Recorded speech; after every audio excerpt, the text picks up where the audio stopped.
Welcome to Deluxe. With the hectic pace of our lives these days, often travelling is the only time you can relax. So why not travel in style and take the time to enjoy your journey? After all, the journey can be just as important as the destination. There was an air of anticipation as the first Singapore Airlines A380 Super Jumbo jet began its first descent over London. This jet is the newly crowned King of the Skies and is the world's largest passenger jet.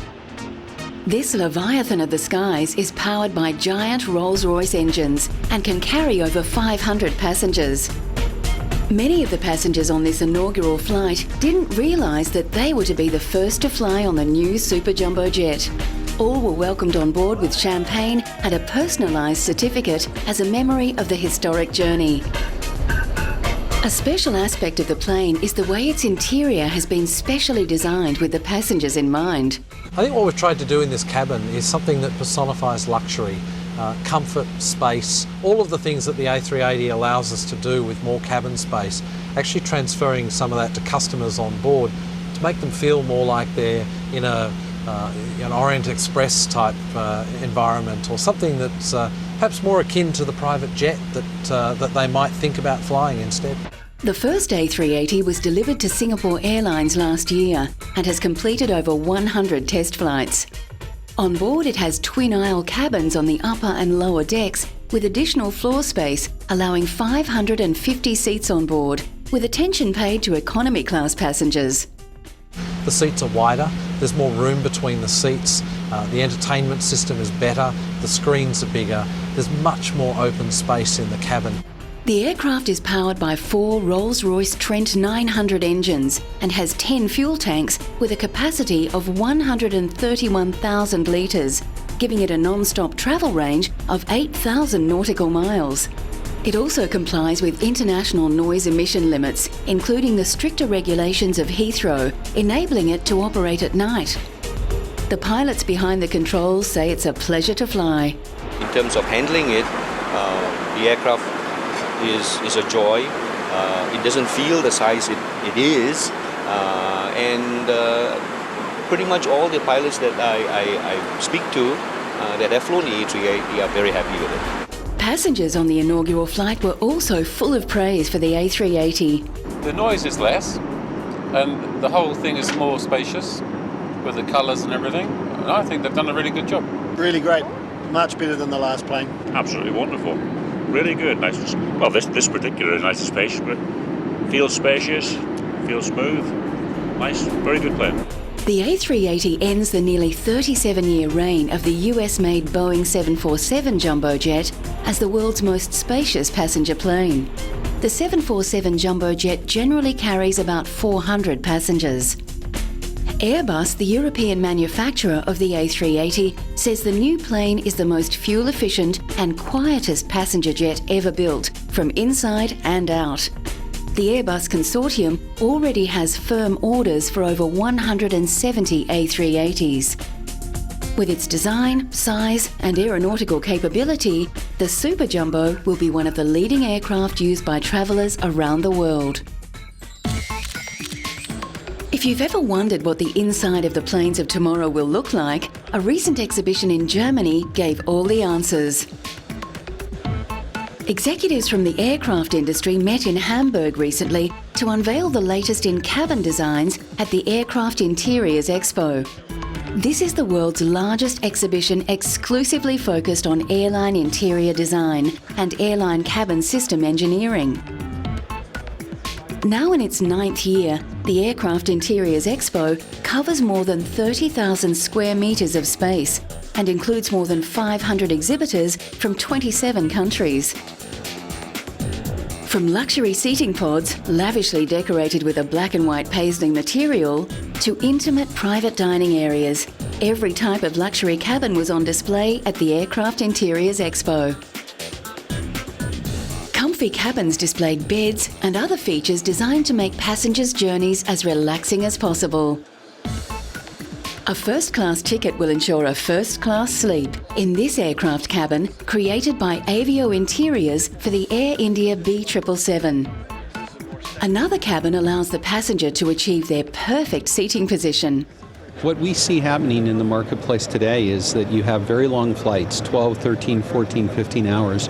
And when you have those type of flights, and many times those flights are people flying them are going for business purposes, they want to be able to get a good night's sleep and work in privacy. And then there's also just wealthy individuals who have very high expectations in terms of what their how comfortable they'll be in their in-flight experience.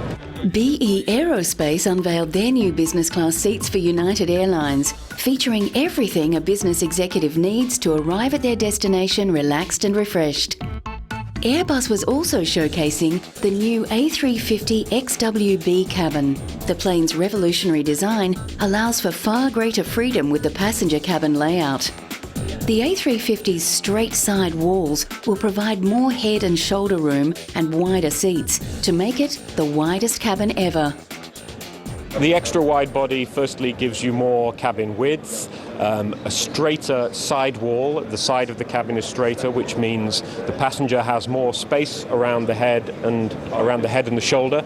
So they're able to be more comfortable in the window seat. We can put wider seats in the aircraft, and we can also create greater volume around the upper area for your personal baggage. The planned mid-size jet is designed to rival Boeing's fuel-efficient 787. Airbus says the A350 is expected to enter service with airlines in 2013.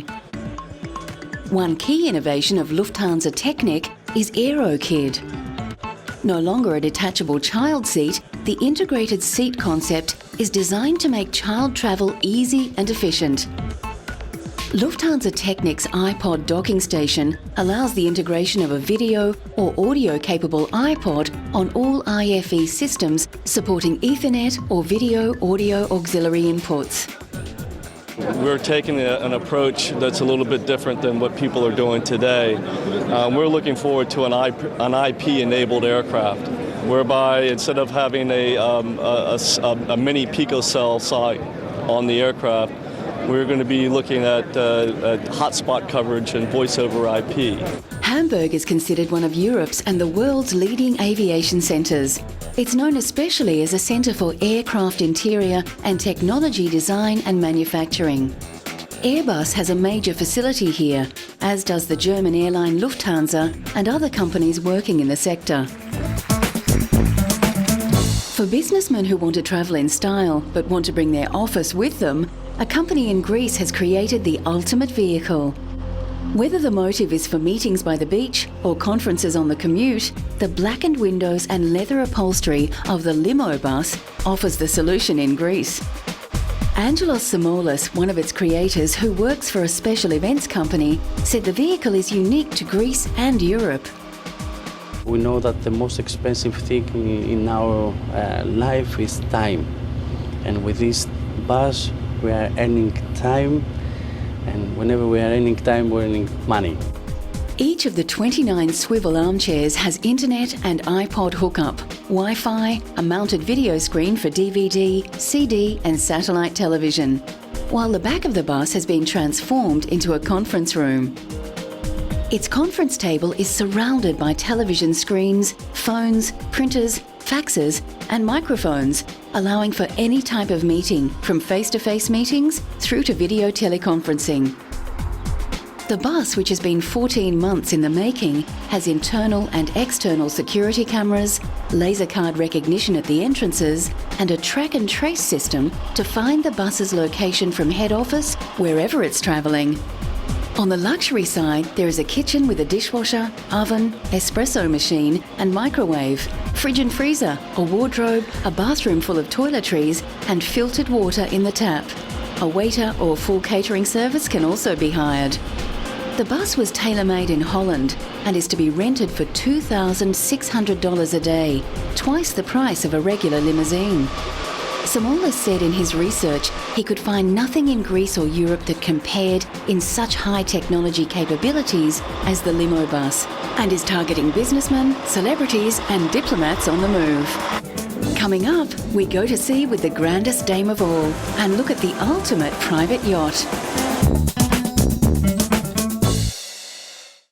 The Queen Mary II officially entered service in January 2004 with her maiden voyage from Southampton to Fort Lauderdale, Florida.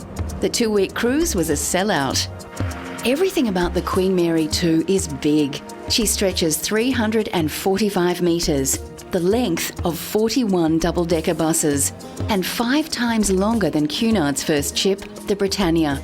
She weighs in at 150,000 tonnes, 3 times the weight of the Titanic. The Queen Mary II has 17 decks, 1,310 cabins, including 4 royal suites and 6 penthouses. She can accommodate 2,620 passengers, while her crew numbers at 1,238. In fact, there's almost 1 crew member for every 2 passengers. The Queen Mary II is the last word in luxury cruising, with every comfort laid on. Her lavish facilities include 5 swimming pools, a planetarium, cinema, spas, bars, restaurants, a casino, shops, the largest ballroom, library, jogging track, and the most extensive wine cellar of any vessel at sea. There's gourmet food in abundance. There are 15 restaurants and bars in total. There's even an art gallery with more than 5,000 pieces of art worth over $3.5 million. Well, Queen Mary II is a true liner. She has all the attributes of the liner. She has the strong hull. She has the pyramid shape. She has the engines that are almost twice the power of a normal cruise ship. And more importantly, she has the hull shape that enables her to go through rough weather without damaging herself and yet making it very comfortable for her passengers. The cabins have the feel and look of a top-class hotel. And when one tires of the sea, well, there's always shopping. The Queen Mary II is Cunard's first luxury liner to be built since the Queen Elizabeth II 35 years ago. For much of the year, she sails between the UK and the USA. The journey to New York takes 5 to 6 days, and prices start at around $1,400 per person, but can rise to $28,000 US for the top apartments. Mind you, with that, you do get your own private butler. But if you don't like to share the view, perhaps a private yacht is more your style. The Mirabella 5 is the world's largest sloop, with a hull big enough, wide enough, and deep enough to take several London double-decker buses. The yacht is the ultimate in luxury sailing, created by British designer Ron Holland, and was built at the Vosper Thornycroft shipbuilding yards near Southampton in England. Everything about this boat is big. The 75-metre motor yacht has been fitted with a mast that is more than 90 metres tall, almost twice the height of Nelson's Column in London's Trafalgar Square. Because of its height, the boat can't pass under any bridge in the world, not even the world's highest water bridge, the Centennial Bridge over the Panama Canal. The vessel has sailing and rigging proportions never before considered, a working jib of nearly 9,000 square feet and a staysail of nearly 3,500 square feet. She weighs in at 765 tonnes, and under sail is the most powerful yachting machine ever designed. There are 6 staterooms, king-size bedrooms, ensuite bathrooms, satellite TV, cinema, gym and sauna, all included. The Mirabella 5 has a permanent crew of 12 and even has her own 600-bottle wine cellar and an outdoor cinema. The yacht is the ultimate in luxury sailing. The final cost? That's a secret between VT Shipbuilding and owner Joe Vittoria. People say I'm crazy. Why would you go so big? And to me, you either do something or you don't. I'm an adventurer. I believe in breaking through new records, getting sizes, not just to be big, but to achieve something. To achieve speed, performance, comfort, and to show the world that you can build a sailboat that'll perform as well or better than most of the powerboats out there, which most people build. It was left to his wife Luciana to do the honours. God bless her and all who sail in her.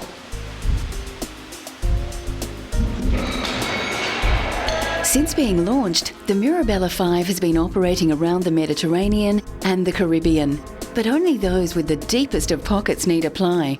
A week's voyage on the ship will set you back over $250,000. Cannes wouldn't be Cannes without its parties.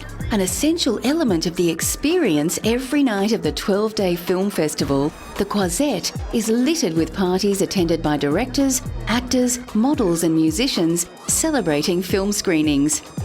Once again, fashion fused with film when Italian designer Giorgio Armani hosted a lavish star-studded party on the luxury yacht of Paul Allen, co-founder of Microsoft, in honour of legendary film director Martin Scorsese.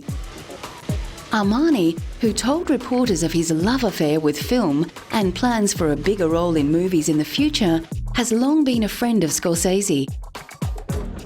Not only has Scorsese appeared in commercials for Armani, he has also made a 20-minute documentary about the fashion mogul. This party, above all, is in honour of Martin Scorsese, and I hope it will be done somewhat in the Armani style. Giorgio's party on Cannes Marina boasted an impressive guest list, including Scorsese's co-stars from his highly acclaimed film Gangs of New York, heartthrob Leonardo DiCaprio, joined by Cameron Diaz, and rubbed shoulders with actresses Emily Watson and Gina Gershon, and supermodel Mila Jovovich. Coming up, we sample luxury travel from days gone by. For those who love the allure of a train journey, a very special train has just gone on the market in Serbia. The legendary blue train that was built for Yugoslavia's president, Josip Tito, has gone on the market. For those looking for a special treat for the luxury traveller or perhaps conference organiser, Josip Broz Tito's legendary sparkling royal blue train was built in 1959 to the president's exact specifications and is reported to have travelled over 600,000 kilometres on official trips.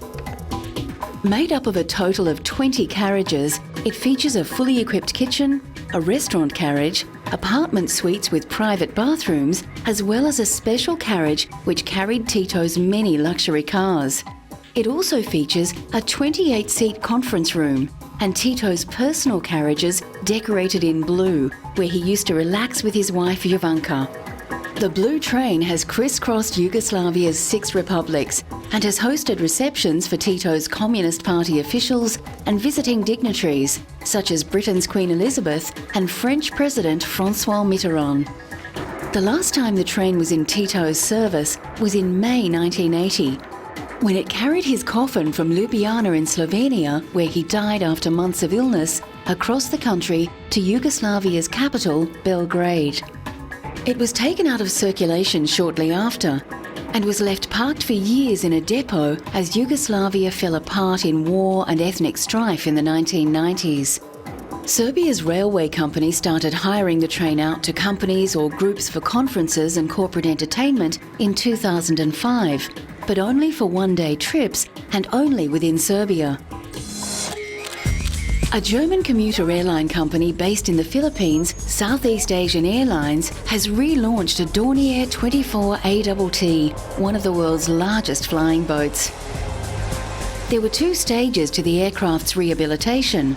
Southeast Asian Airlines chairman Iron Dornier flew the aircraft himself on a world tour, retracing the route taken in 1929 by the plane before flying it back to the Philippines to start a luxury travel adventure flying service. Dornier, grandson of the plane maker, said they have offered the use of the aircraft to local authorities for police operations. They could use these kind of planes for search and rescue missions, anti-drug smuggling and police patrol. They like this kind of planes. The Round the World tour was called Historic Flight for Dreams and took in over 50 countries around the world, including stopping off at the Berlin Air Show. The flight was intended to promote the Philippines as a tourist destination and to help raise money for UNICEF to safeguard children's rights. After its round-the-world flight, the amphibious plane joined Sea Air's fleet and is only used for luxury air travel to and from selected resorts and for transporting VIP clients from island to island and to any point in the world. The Concorde was once the last word in chic luxury travel. In fact, the whole notion of the jet-setting lifestyle was born out of the convenience offered by the Concorde jet. But following the tragic crash of one of the Concorde fleet in July 2000, it was decided to retire the fleet of 5 Concorde jets operated by British Airways and Air France in 2003. In the plane's heyday, the Concorde flew cashed-up travellers between Europe and America at supersonic speeds, the only passenger jet in the world capable of travelling at Mach 2, or over twice the speed of sound. This meant that the flight between London or Paris and New York took less than half the time it took conventional passenger jets to fly the same distance. This time-saving convenience became a badge of honour for wealthy travellers who could easily pop across the Atlantic for quick business meetings, even returning the same day. She's a fantastic aircraft that flew on the edge of space where the sky gets darker, where you could see the curvature of the Earth. We travelled at 23 miles every minute, faster than a rifle bullet, up to over twice the height of Mount Everest. Clearly it was its ability to do things which no other aircraft could do. This provided transport for anyone at supersonic speeds, cutting the distance on long-haul flights across the Atlantic, for example, from the usual 8 hours down to less than 3. Flying on the Concorde was designed to be the epitome of luxury travel, with the number of passenger seats in the cabin deliberately reduced to allow each passenger greater comfort. Along with extra personal space, the level of service provided more than matched the hype, and the Concorde passenger experience was second to none. Passengers were given free champagne, and meals were served using compact Wedgwood crockery with short silver cutlery. The experience of passing through the sound barrier was accompanied by a slight surge in acceleration and was announced by one of the pilots. At twice a conventional airliner's cruising altitude, the Concorde offered its passengers a view that no other flight could offer. The curvature of the Earth was clearly visible from the plane, and air turbulence was extremely rare. Concorde was able to overtake or outrun the spin of the Earth. On westbound flights, it was possible to arrive at a local time earlier than the flight's departure time. On certain early evening transatlantic flights departing from Heathrow or Paris, it was possible to take off just after sunset and catch up with the sun, landing in daylight. This was much publicised by British Airways, who used the slogan, "Arrive before you leave." But the cost of a ticket, along with the fatal air crash in 2000, spelt the end of an era, and in 2003 it was decided to retire the remaining 5 planes. The great tragedy of the crash, as was discovered during the official inquest into the air disaster, was that it was actually caused by a piece of debris falling from another aircraft, which damaged one of the Air France Concorde's tyres during its takeoff, leading to a cataclysmic chain of events that led to the demise of supersonic passenger travel. Luxury travel is all about making the joy of your journey match the excitement of your destination. Planes, ships and limousines can take you anywhere, so why not travel in style and take the time to enjoy your journey?